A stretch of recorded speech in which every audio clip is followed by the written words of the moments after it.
Je vais utiliser les fonctions d'Excel qui permettent de faire des références fixes et flexibles pour pouvoir calculer le pourcentage de gens ici. 74 sur 139, c'est 53%.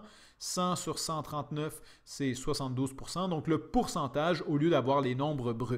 Donc, comment je fais ça? Eh bien, laissez-moi redémarrer du début. Donc, le réflexe, ce serait d'écrire, puisque le pourcentage, c'est la partie divisée par le total, le réflexe, ce serait d'écrire C10 divisé par E12.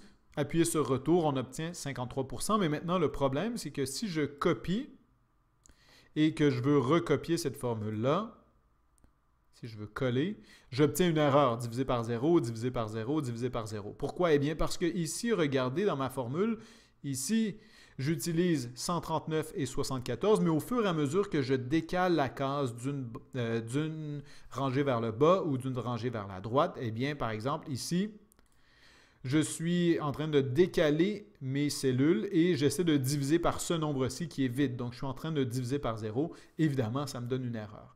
Quelle est la stratégie? Eh bien, la stratégie qu'on veut utiliser, c'est la suivante.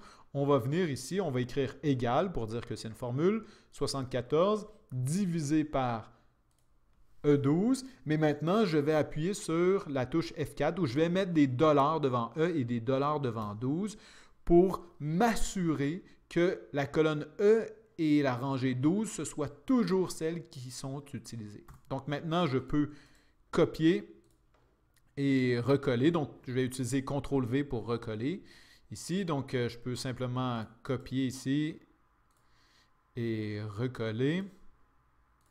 Et voilà, j'ai des pourcentages. Ça se peut que vous n'ayez pas tout de suite des pourcentages. Parfois, vous avez des nombres qui apparaissent en format standard comme ça. Si vous voulez les transformer en pourcentage, ne faites pas x100. Le meilleur réflexe, c'est d'utiliser la fonction d'Excel qui les transforme en pourcentage. C'est plus simple et c'est plus facile à manipuler plus tard.